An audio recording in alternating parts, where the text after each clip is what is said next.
Ed Kuepper, it's officially great to welcome you back to Noise 11, this time as Ed Kuepper from The Saints. We didn't get to say that last time. Thank you. You're a founding member of the band. You're the chief songwriter of the band. Those three Saints albums, first three Saints albums, are iconic albums. It must feel great to have the opportunity to go back, you know, together with Ivor and actually reclaim your legacy. Yeah, we haven't done a lot of rehearsal or anything. We've done a couple, and it's been surprisingly enjoyable. Mm. Well, you know, yeah, it's been really good. The three albums that we talk about all came together in such a short period of time, which, you know, just gobsmacks me when I look at the release dates. I'm Stranded, February 77, Eternally Yours, May 78, and Prehistoric Sounds in October 78. September, actually. It came out in September. Okay, so you had, but regardless, September, October, right. That's an incredible amount of work just in three albums, effectively over an 18-month period. I mean, it depends how you look at it, you know. I mean, there were a couple of years before we did the first album that kind of built up a sort of a reservoir of material in a lot of ways. Like there was all the first album, but also half the second album was material that I'd written before the first album. So it wasn't quite as magnificently productive as it appears, but it was still, you know, like the second album would not have been the second album it was if it wasn't done in that sort of period of time, sort of thing, you know. Everything, you know, my attitude to what I wanted to do, just sort of my horizons kind of broadened, and by the time of the third album, you know, it was I wouldn't say sort of an unrecognizable change at all, but you know, there was a big sort of, I guess, artistic explosion sort of happening within the band to a lot of in a very short period of time. Yes. With that first album, were all the songs already written prior to the album, or when you were going to record? Nothing was sort of left that, you know, randomly sort of thing. None of us felt comfortable in the studio or anything, so everything was worked out pretty much beforehand, and we also didn't have very much time to do it, sort of thing. So we'd been playing that material, you know, in rehearsal rooms and occasionally live whenever we could get a show, kind of thing. So it was all well prepared. When you say you didn't have a lot of time to do it, 8 of those 10 songs were done over a weekend. That's an incredible pastime. I mean, unbelievable and unheard of today. Yeah. Well, we knew we would have to be fairly fast, sort of thing, and we were.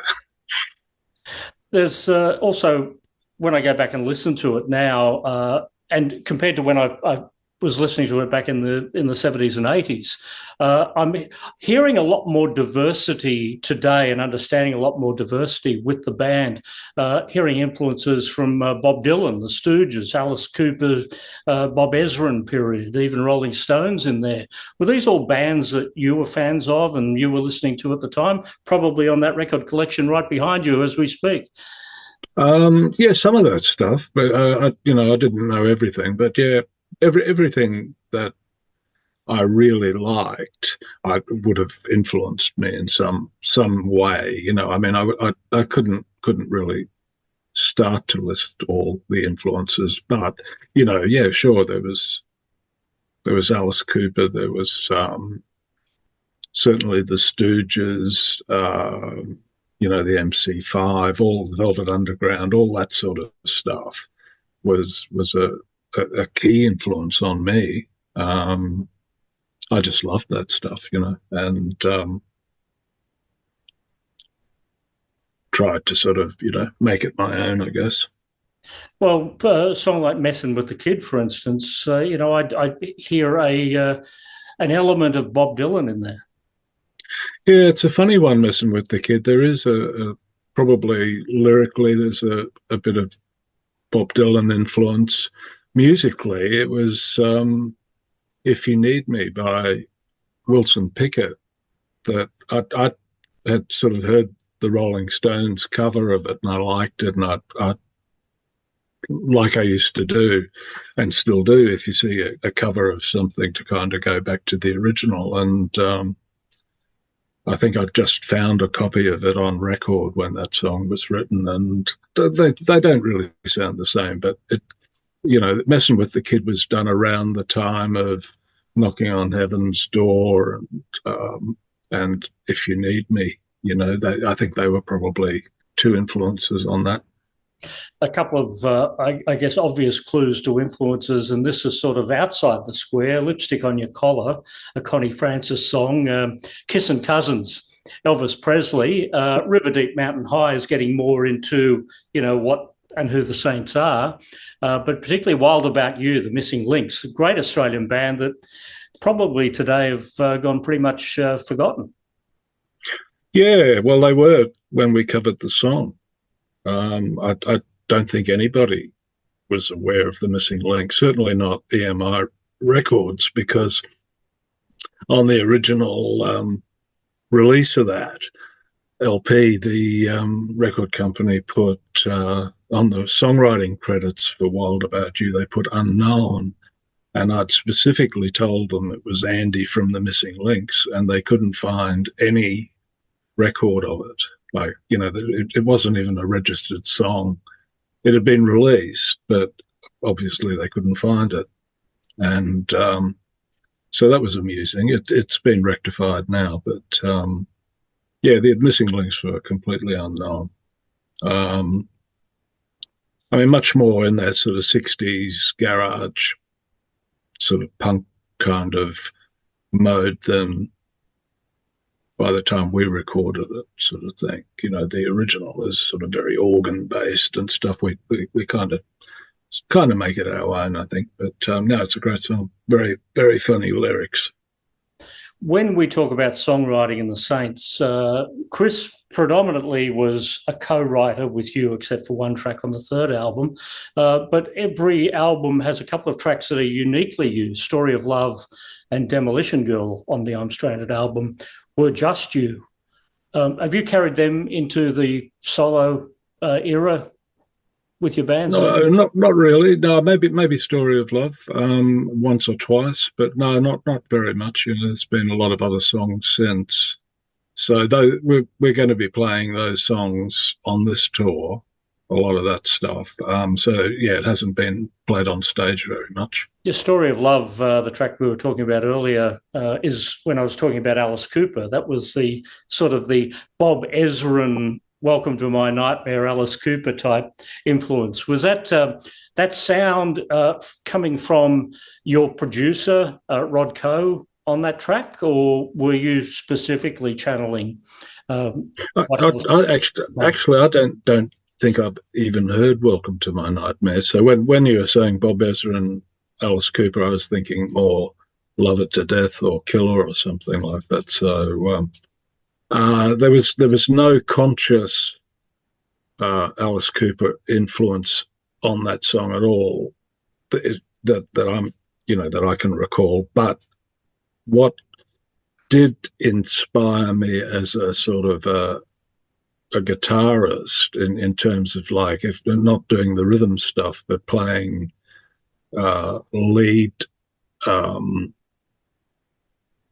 like instrumentals and things, there was a big, I love those two guitar players in the original Alice Cooper band, and they would do these, they just had something unique about their pitching. It was sort of, it always kind of just felt like it wasn't quite hitting the note, and I just loved that effect. And I think there's a little bit of that influence in Story of Love, maybe.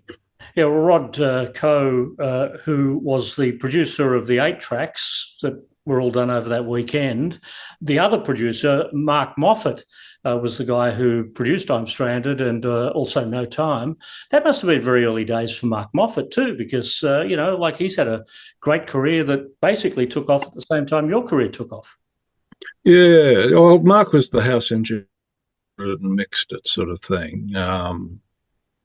I sort of actually didn't really follow his career after that, but yes, I believe he's done quite a lot of things. And I met him some years ago at some conference, and he said that he's done a lot of things since that record, but that's the one that people want to talk to him about.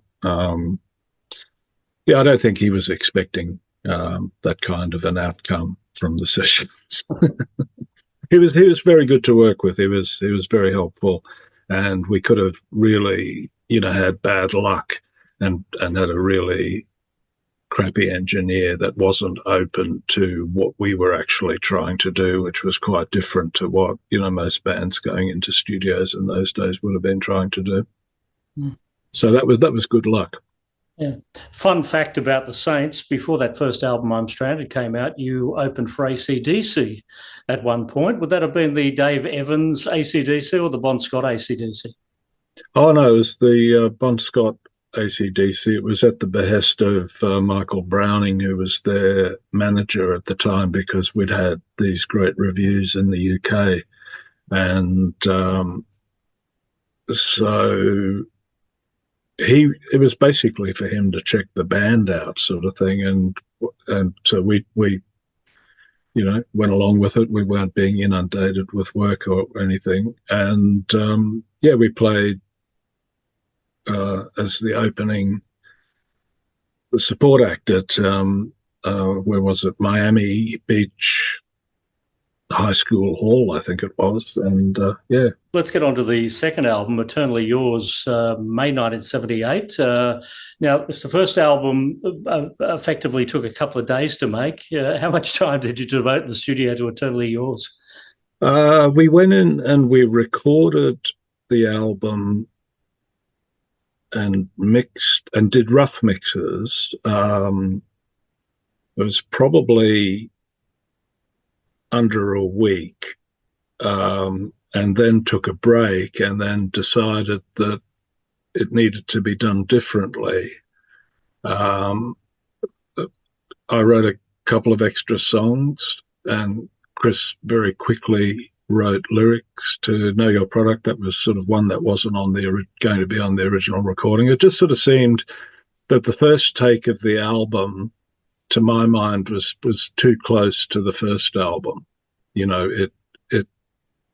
A lot of the material was of that vintage, and the way that we were playing it was like we did on the first album, and I just wanted to sort of approach it a bit differently, and we re-recorded a number of the songs, including Know Your Product, which is much, much better, I think, on the released album version than the first version. The first version is kind of interesting, but and I got to say, some people, when that sort of bootleg tapes of the record got out, a lot of people actually preferred the first rawer take on the album than the more, by our standards, polished release that actually came out. But I'm really pleased with the second album. I think it really is a very cohesive group of songs, and just an overall atmosphere is really nice on it too.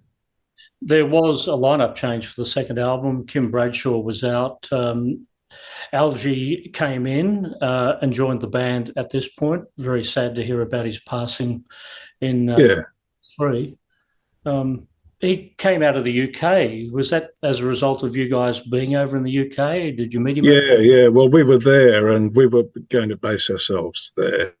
And once Kim left, Algie was the brother of our roadie. He was a younger brother of our roadie, and he was just recommended to us, and he was just really great from the first go. We didn't audition anybody else. He was, he'd been to see the band a few times, knew all the material and all that sort of stuff. So yeah, that was an easy transition in a lot of ways. There's another couple of tracks that are just you on this album. Memories Are Made of This and Australia. Have they been shortlisted for the set list? They are, yeah. Well, because we're concentrating on the first three albums, we're doing a lot of songs that, haven't been, well, most of that material hasn't been played on stage in the way that we're going to play it anyway, for decades. So, yeah, both of those songs are on the list. Whether they get played every night or not, who knows? But, yeah, they're definitely on the list.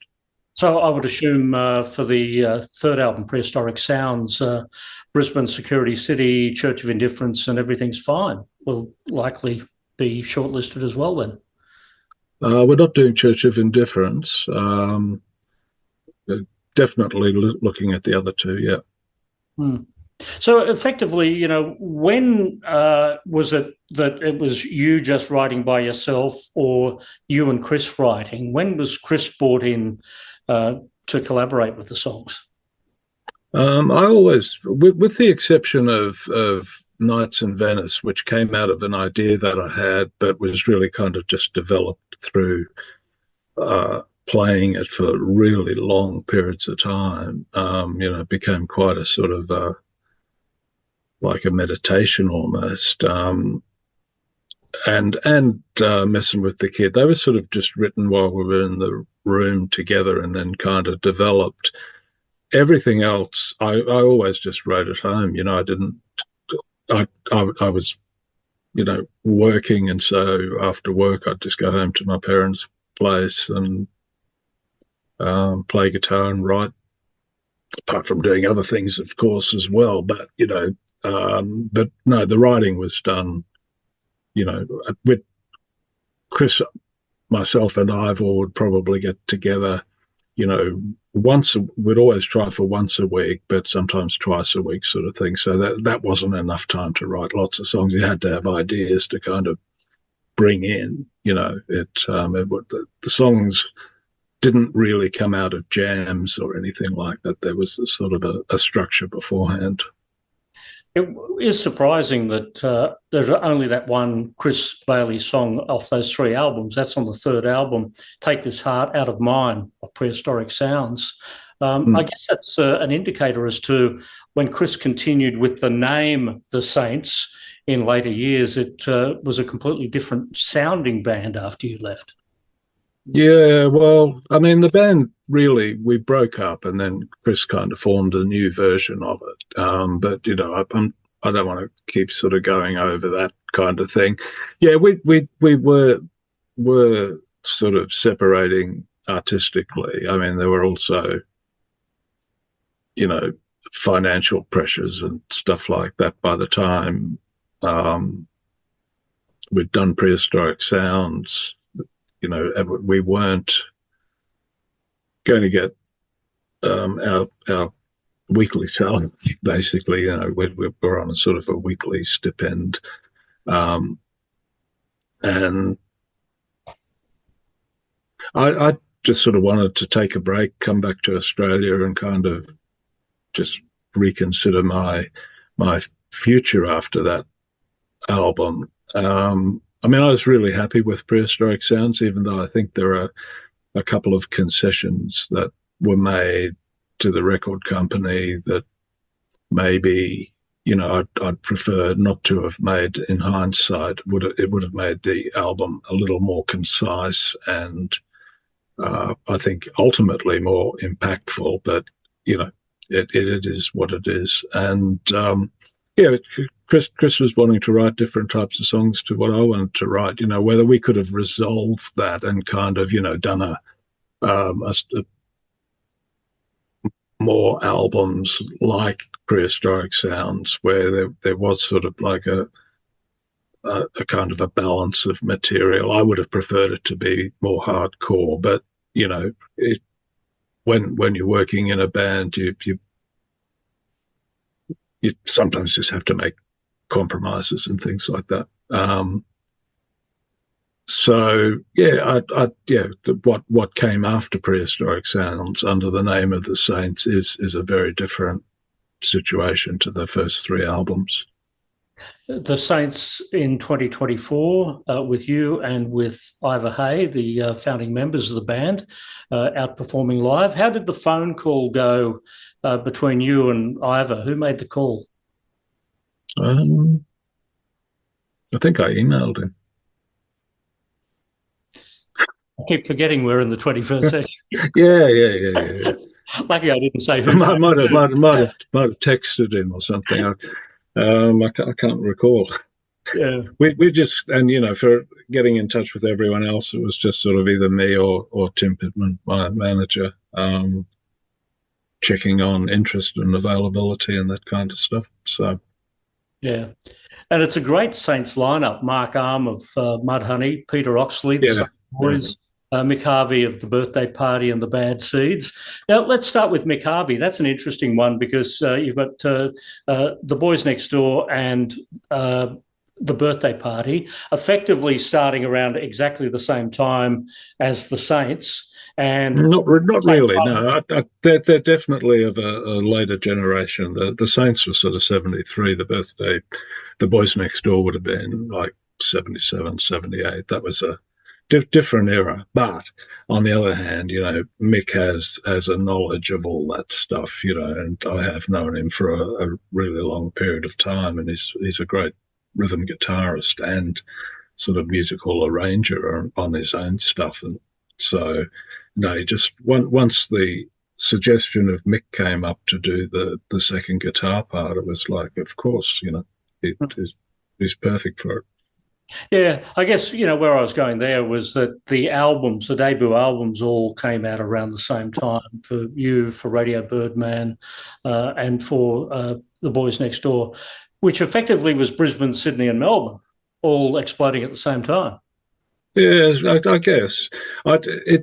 To me, when you're in the middle of doing something and you're 20 years old or something, 6 months is a really long period of time. I think it's easy to kind of compact 73 to 78 as if that was one thing. That I think in 1977 what changed was that there was this there's this invasion of new music coming from overseas, and at the same time there were some people in Australia that were kind of way ahead of the game and were already doing it, but the big sort of commercial change here didn't happen until like 1978. By the time the Saints had finished, new wave had kind of hit Australia in a lot of ways, and some people were ahead of it, and Mick was certainly in the early part of it. And I guess with Peter Oxley of the Sunnyboys, Mark Arm of Mudhoney, they were about a decade or so younger, so they would have been very influenced by this band. Yeah. Well, yes, apparently so. I mean, it's not something that until I needed to that I need to that I kind of really keep check on. But yeah, I guess the Saints were influential. I think the horns, that kind of stuff. A lot of that became really quite prominent in Australian music, rock music, sort of. Like Hunters and Collectors and Midnight Oil and those sort of groups. That I see the Saints as a direct influence on that kind of thing. Well, this band will be out playing the first three albums. Here's my go-to. I still, have the excellent.